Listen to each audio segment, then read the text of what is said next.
जब मैं 10वीं क्लास में था, छोटा सा था, मुझे आज भी याद है किसी स्कूल में मेरा दाखिला हुआ था। मैं नाम नहीं लेना चाहता उस स्कूल का। और उस स्कूल की महीने भर की फ़ीस थी ₹350 सिर्फ़ 1 महीने की फ़ीस थी, और वो भी किसी कारणवश 3 महीने से लटकी हुई थी। हम नहीं दे पाए। मेरे फ़ादर पे नहीं कर पाए, 3 महीने से लटके हुए थे। चलो पहले महीने उन्होंने इग्नोर किया, दूसरे महीने इग्नोर किया, तीसरे महीने इग्नोर किया। कारण क्या था इग्नोर करने का कि मैं पढ़ाई में अच्छा था, लेकिन बैकग्राउंड इतना सॉलिड नहीं था। ₹350 फ़ीस भी हमको सोचनी पड़ती थी फ़ादर को कि 3 महीने से फ़ीस लटक रही है, आप समझिए हम उस सिचुएशन में थे। तो और ऐसा इसमें मैं आपको पूरी डिटेल बताता हूँ, मैं क्यों ऐसा बोल रहा हूँ। तो वो 3 महीने हो गए, उन्होंने 3 महीने से मुझे स्कूल वालों ने कुछ नहीं कहा, सिर्फ़ इतना कहते थे कि प्लीज़ अगले महीने फ़ीस लेके आना या फ़ीस लेके आना अगले दिन। पर वो मैं ऐसे सोच के जाता था कि पापा को बोला, पापा बोले ठीक है जमा करवा देंगे, कोई बात नहीं। तो ऐसे करके 3 महीने निकल गए, और वो मुझे इसलिए भी छोड़ देते थे कि क्लास में मैं टॉपर था, तो पढ़ने में अच्छा था। उनको लगता था कि ये लड़का पढ़ने में है, एटलीस्ट कोई बात नहीं, फ़ीस नहीं दे रहा है। लेकिन चौथे महीने में उन्होंने रिस्ट्रिक्ट कर दिया एकदम। चौथे महीने में जब मैं फ़ीस चौथे महीने में जमा नहीं करवाया, तो उन्होंने मुझे गेट क्लोज़ हो गया, मैं बाहर ही खड़ा था स्कूल के, मुझे आज भी याद है। और गेट क्लोज़ कर दिया, जो फ़ीस नहीं दिए थे बच्चे वो बाहर थे, उसमें मैं भी था। और उसके बाद हमें स्कूल के अंदर जाने नहीं दिया, और फ़ीस थी ₹350। ये आज से 15-16 साल पहले की बात है। जाने ही नहीं दिया अंदर। और फिर एक खिड़की थी, विंडो थी, क्योंकि बाहर से फ़ीस जमा होती थी, जहाँ स्कूल था उसके बाहर से, तो वहाँ गए, तो उन्होंने बताया कि टोटल मेरी इतनी फ़ीस बाकी है अभी तक, वो लाओगे तभी स्कूल के अंदर जा पाओगे। तो जब मैंने अपने आप को, जब मैं इतना पढ़ाई करता था, इतना पढ़ता था, अपने आप को स्कूल के गेट के बाहर खड़ा पाया कि मैं अंदर ही नहीं जा पा रहा हूँ। मुझे स्कूल जाने का भी बहुत शौक था उस टाइम। मतलब मेरी अटेंडेंस 100% रहती थी, and I was crying at that time कि मेरे को कैसे रोक दिया, मैं तो बहुत पढ़ता हूँ। मैंने उनको बोला कि मैं तो आपकी क्लास का टॉपर हूँ। मैं हक समझ के जाता था, मैं तो क्लास का टॉपर हूँ, फ़ीस तो कल दे देंगे, परसों दे देंगे, पापा आएँगे, बट वो सुने ही नहीं। मैं बोला कि अपने पापा को बुला के लेके आओ, है ना? तब मेरे दिमाग में आया कि यार ये क्या है? मतलब एजुकेशन तो फ्री होना चाहिए। कम से कम एजुकेशन तो फ्री होना चाहिए। मेरे दिमाग में ऐसा था, ये कम से कम एजुकेशन, बच्चों को तो तुम फीस के लिए कम से कम बाहर मत खड़े रखो। मैंने ऐसा दिन देखा है बाय द वे। तो फिर उस टाइम पे मोबाइल भी नहीं होते थे। तो फिर मैं गया मेरे धानमंडी में, यानी कि जो वहाँ के एक व्यापारी बाज़ार होता है, वहाँ पे मेरे पापा की शॉप थी। 10 मिनट का रास्ता था, कोई साइकिल-वाइकिल थी नहीं, मैं पैदल गया अपने पापा को बुलाने के लिए।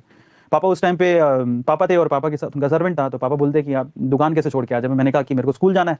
तो पापा आए मेरे साथ, और फिर आए पापा, और बोला कि क्या हुआ, बच्चे को अंदर नहीं जाने दे रहे? तो उन्होंने बोला कि आपकी 4 महीने की फीस बाकी है। तो पापा ने बोला कि क्या मैं एक बार प्रिंसिपल से मिल सकता हूँ, आपके जो प्रधानाध्यापक हैं उनसे मिल सकता हूँ? तो बोला कि ठीक है।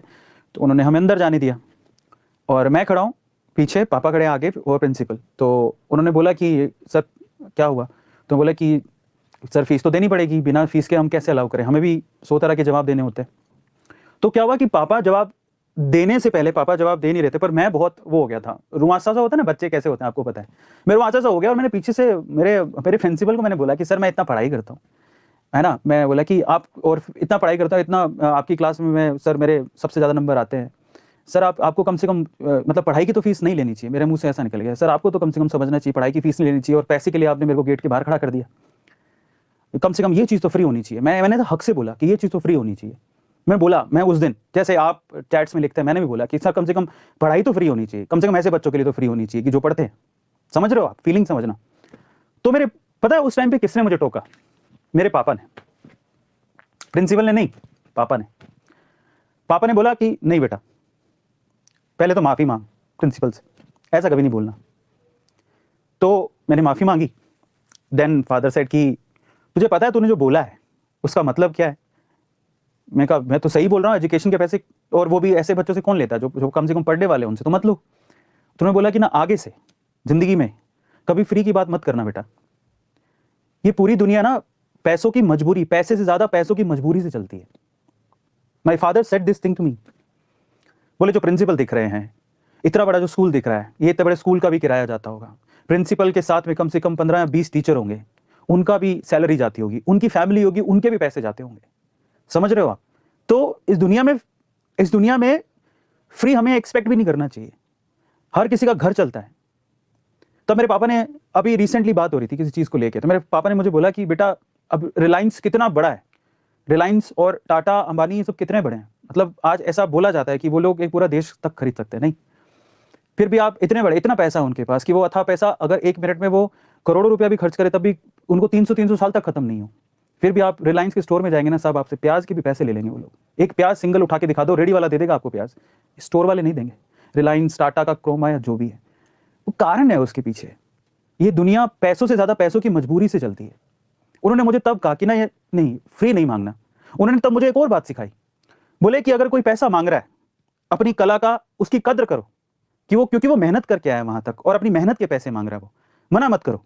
पैसे मांग रहा है उसको ये मत कहो ये क्या है, उसको ये कहो कि आज तो मैं मजबूर हूं, नहीं कर सकता, बाद में देखेंगे, लेकिन उसको ये मत कहो कि तू क्यों पैसे मांग रहा है। वो मेहनत करके आया, अपनी कला का पैसा मांग रहा है, और वो शायद वो डिजर्व करता होगा। समझ रहे हो आप? ये बात मेरे फादर ने मुझे सिखाई कि फ्री, और उन्होंने सिंपल बात बोली, देखो आज तुमसे कोई पैसे ले रहा है और तुम्हें कोई चीज सिखा रहा है, कल तुम ये चीज सीख कर अपनी कला को आगे बढ़ा के तुम भी कमाने वाले बनोगे, तुम भी किसी से पैसे लेके अपनी कला को अपनी कला से अपनी